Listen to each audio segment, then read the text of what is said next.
안녕하세요. 울산과학기술원 생명과학과 박성호라고 합니다. 오늘 살인자의 기억법, 면역적 기억이라는 내용을 갖고 말씀을 드릴까 합니다. 영화나 드라마를 보시면 기억에 대한 내용이 많이 있는데요.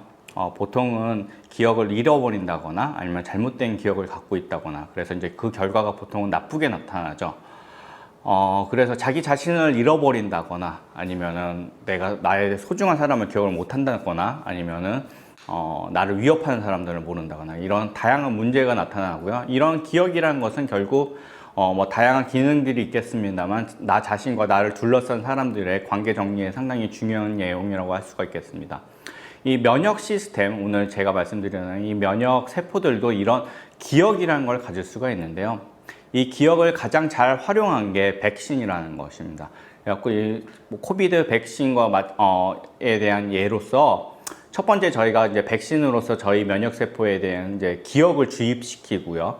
만약에 저희가 실제 코로나 바이러스에 감염이 됐을 때는 두 번째 반응, 면역학적 회상에 의해서 이런 기억을 일으킴으로써 저희 몸을 방어할 수가 있겠고요. 이런 면역학적 기억을 이제 조금 더 말씀드리기 전에 면역 시스템과 그다음에 우리가 그러면 면역 세포들은 어떤 걸 기억하는가에 대해서 잠깐 말씀을 드릴까 합니다. 면역 세포들은 이제 기본적으로 외부의 물질로부터 이제 저희 자신을 보호하는 그런 세포들이라고 할 수 있고요. 쉽게는 이제 박테리아, 세균이나 바이러스, 그다음에 이제 기생충 같은 나 자신이 아닌 외부 물질이 나를 공격했을 때 나 자신을 아프게 할 수 있는 것들에 대해서 우리를 보호해 주는 게 면역 세포들이라고 할 수가 있겠고요. 이 셀프, 넌 셀프를 구분하는 거는 이 면역 시스템을 이해하는 데 있어서 아주 핵심적인 얘기라고 할 수가 있겠습니다. 근데 이게 아주 단순한 얘기는 아닌 게, 암세포 같은 경우에는 내가 아닌 나기 때문에 우리 면역세포들이 실제적으로 이게 난가 아니면 내가 아닌가 잘 인식을 못하기 때문에 실제적으로 암세포들을 잘 처리하지 못하는 거고요. 반대로 여러분 요새 많이 들어보셨을 것 같은 장내 미생물 같은 경우에는 외부의 물질들이 우리 장내에 있지만 우리 몸에 아주 이로운 영향들을 주기 때문에 우리 면역 시스템은 넌셀프 물질임에도 불구하고 이들을 공격하지 않습니다. 그래서 실제적으로 아주 복잡한 나와 나 자신이 아닌 거에 대한 구분을 하는 점이 쉽지는 않고, 여기에 대한 이해가 사실은 제일 먼저 선행돼야 된다 말씀드릴 수가 있겠습니다. 그러면 어떠한 세포들이 이런 면역학적 기억을 갖고 있는가, 이렇게 말씀을 드릴 수가 있는데요. 실제적으로 저희 이제 어른에서는 이 골수라는 곳에서 이제 면역 세포들이 생성이 되게 됩니다. 이 다양한 면역 세포들이 존재하고 있는데요. 이런 것들을 하나 다 말씀드리는 것보다는 오늘 크게 두 가지 축으로 말씀을 드릴까 합니다. 그래갖고 하나는 선천 면역, 그래갖고 대식 세포, 단핵 세포로 이제 대표될 수 있는 선천 면역 세포들이 시스템이 있겠고요. 그 다음에 반대로는 B셀과 T셀로 대표될 수 있는 적응 면역 시스템이 있을 수가 있겠습니다. 그래서 특히 예로부터 이제 많은 연구가 되었던 거는 이 적응 면역 시스템, B셀, T셀이 이 B세포, T세포가 어떻게 면역학적 기억을 갖느냐, 이런 것들에 대한 연구가 많이 진행되어 왔습니다. 그래서 이 선천 면역과 적응 면역에 대한 이제 그 특징을 간단하게 말씀드리면요. 이 선천 면역은 대식세포, 호중구, 식세포들이 많이 포함이 되어 있고요. 어떤 감염이 왔을 때 아주 빠르게 반응을 하고, 하지만 비특이적으로 반응을 합니다. 그래서 첫 번째 방어 라인을 구축하는 것이 어떤 이런 선천 면역 세포들의 기능이라고 볼 수가 있겠고요. 기억 생성에 대한 거는 나중에 추후에 말씀드리도록 하겠습니다.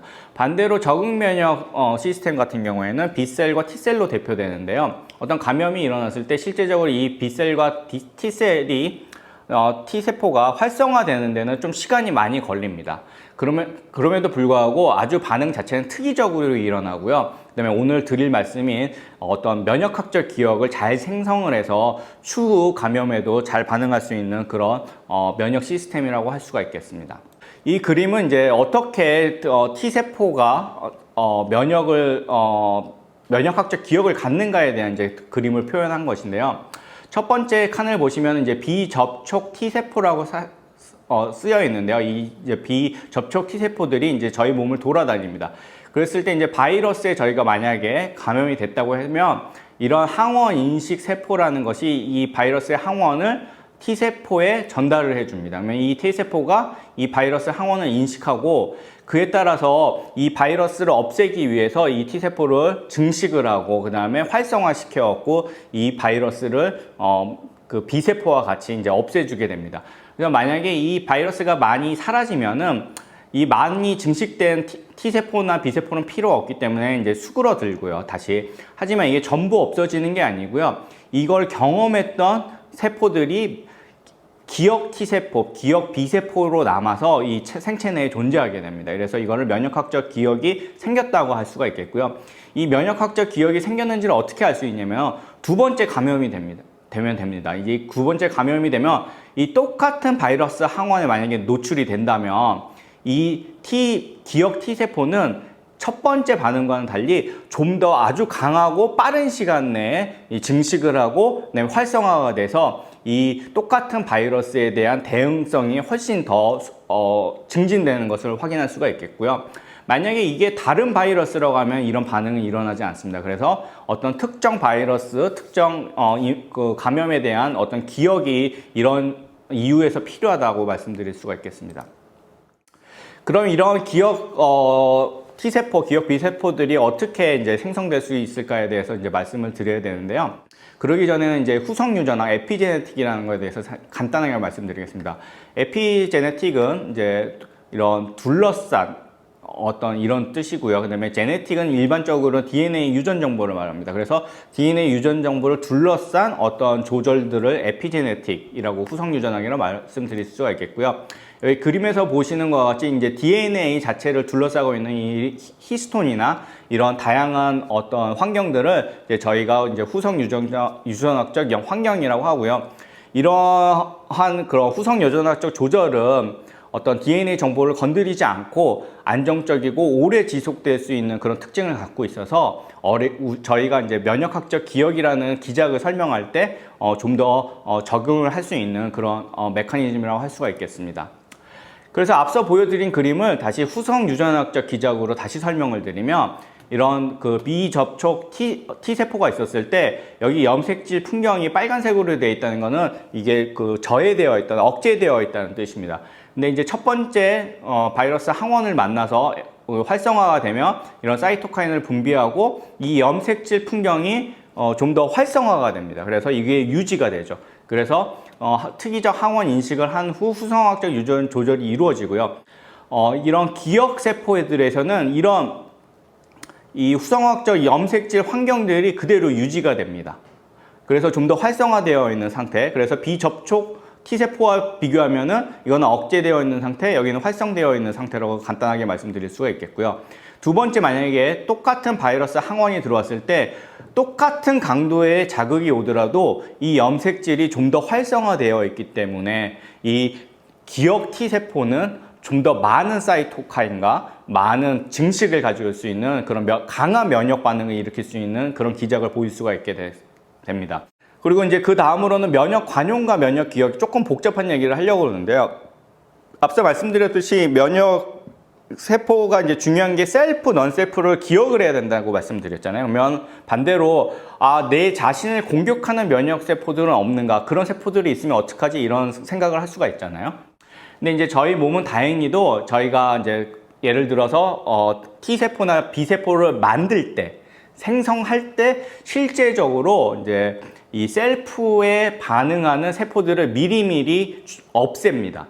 그렇기 때문에 저희 몸에 이제 돌아다니는 성숙한 B셀, T셀들은 어떤 자기 자신에는 반응하지 않고 외부 물질이나 넌셀프에 반응할 수 있는 그런 면역 세포들이 되겠고요. 그래서 이런 나 자신과 나 자신이 아닌 그런 그 물질들을 구분하는 것이 실제적으로 적응 면역뿐만 아니라 면역 시스템을 이용하는데 아주 중요한 컨셉이라고 할 수 있겠습니다. 이제 코로나 바이러스를 예를 들어서 설명을 드릴 수가 있겠는데, 이제 코로나 바이러스에 감염이 됐을 때 이 코로나 바이러스는 항원 제시 세포라는 거에서 이제 인지가 되고요. 이 항원 제시 세포는 T세포나 B세포에 이거를 전달하게 됩니다. 그러면은 이 코로나 바이러스 항원에 대한 반응으로서 사이토카인이라든지 염증 반응들이 증가해서 이 그 코로나 바이러스에 대응을 하게 되고요. 그에 따른 이제 B셀도 활성화가 되면서 항체들이 많이 생성돼서 이것 또한 이제 바이러스 제거에 이제 많이 기여를 하게 됩니다. 이후에 이제 바이러스가 많이 제거되면 대부분의 것들은 사실 사라지고 이제 그 중에 일부들이 기억 T세포, 기억 B세포로 남아서 이제 존재를 하게 되겠고요. 그런 경우에 이제 이 기억 B세포나 기억 T세포들 같은 경우에는 짧게는 몇 달, 그 다음에 길게는 몇 년, 몇십 년까지 이어지는 그런 기억 세포로 남을 수가 있게 됩니다. 하지만 이제 이 어떠한 경우에 이런 기억 면역 세포들이 얼마 동안 오랫동안 유지될 것인가에 대한 것은 아직 연구적으로 좀 저희가 모르는 부분이 많습니다. 이 다음으로는 이제 선천 면역 시스템에 대해서 잠깐 말씀을 드릴까 하는데요. 선천 면역 시스템은 사실 빠르지만 비특이적이라고 말씀드렸는데 기억을 생성하지 못한다고는 사실 교과서에 쓰여 있어요, 사실은. 근데 이제 15년 전부터 이제 여기에 대한 선천 면역 기억에 대한 연구가 많이 지속되는데요. 여기에 대한 시작은 이제 저희가 무척추도 초파리 같은 무척추 동물이나 식물이나 세균들을 봤을 때 여기도 되게 그 면역학적 기억에 유사한 그런 페노타입이 나타나는데 왜 이것들은 왜 이런 현상을 볼 수 있을까 이런 질문이 있었거든요. 이런 질문이 나올 수 있었던 경우는 사실 이제 초파리나 식물 이런 무척추 동물의 식물 같은 경우에는 적응 면역 시스템이 없어요. 이제 B셀이랑 T세포가 없는데 어떻게 이런 면역학적 기억이 생기는가 이런 질문이 나온 거죠. 그래서 당연히 사람들은 그러면 선천 면역 세포가 이런 면역학적 기억에 대한 어떤 생성을 기여하는 것이 아닐까 이렇게 사람들이 생각을 하게 됐고요. 그래서 이제 최초로 이제 이 이론이 정립되기 시작한 거는 한 15년 전 정도고, 여기 그림에서 보여드리는 거는 이제 대식세포라고 불리는 선천 면역세포의 아주 대표적인 세포고요. 이거는 이제 메치니코프라는, 유명한 과학자께서 한 100년 넘게, 100년 전에 이제 발견한 그런 중요한 세포입니다. 이런 대식세포 같은 경우에는 첫 번째 자극에 의해서 어떤 면역 리스판스, 반응을 보이게 되는데요. 실제적으로 이제 1차 반응, 2차 반응으로 앞서 말씀드렸던 이런 그 기억을 볼 수 있는 그런 플랫폼으로 옮겨서 이걸 테스트를 해보면요. 이 대식세포 이 어떤 것으로 자극을 하고 어떠한 강도로 자극을 하느냐에 따라 달라지지만 크게는 좀 더 많이 반응이 강화되는 그런 훈련 트레인드 이뮤니티, 그러니까 훈련 면역이라는 그런 패턴을 보이는 경우가 있고요. 반대로 이게 반응 자체가 강하게 저해되는 톨러런스 관용이라는 페노타입으로 나눠지게 됩니다. 이 두 가지 페노타입은 적응 면역과 마찬가지로 후성 유전학적 그 조절에 의해서 조절된다고 알려져 있습니다. 이 그림은 이제 제가 실제로 이제 연구하는 그런 분야 중에 하나인데요. IL6라 CCL5라는 유전자의 그 염색질 풍경을 본 것입니다. 그래서 이제 히스톤 풍경을 본 것인데 간단하게 말씀드리면 1차 반응 때는 이게 시그널이 강하게 증가되는 걸 보실 수가 있는데 2차 반응에서는 이게 강하게 저해되고요. 이거를 톨러런스 관용 페노타입이라고 하고요. CCL5 같은 경우에는 반대의 페노타입을 보인다고 말씀드릴 수 있겠습니다.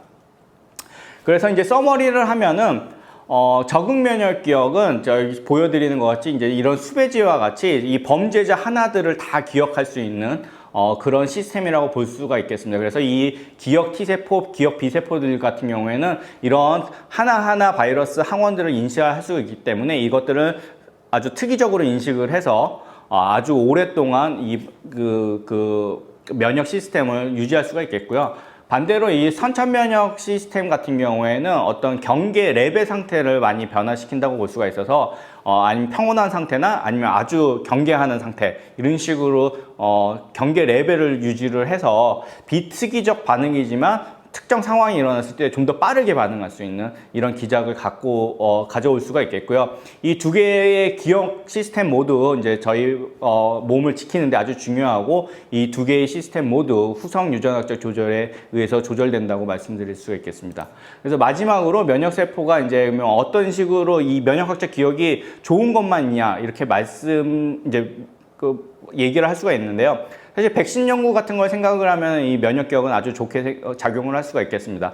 근데 이제 이런 모든 질환에 대해서는 아직까지 저희가 면역 기억을 잘 모르기 때문에 백신을 만들 수가 없고요. 반대로 이 면역학적 기억이 나쁘게 작용될 때가 있는데요. 실제적으로 저희가 장기 이식 같은 경우를 받는 경우에는 신족이라고 해도 나 자신이 아닌 그 조직을 받기 때문에 이 면역학적 기억이 이걸 거부함으로써 사실은 장기 이식 거부 반응이 나타난다고 말씀드릴 수가 있습니다. 이런 다양한 분야에서 사실 면역학적 기억은 좀 더 많은 연구가 되어 있어야지 이제 저희에게 많은 혜택과 어떤 기회를 주지 않을까 싶습니다. 발표를 경청해 주셔서 감사합니다. Good friend, KSMCB, good friend.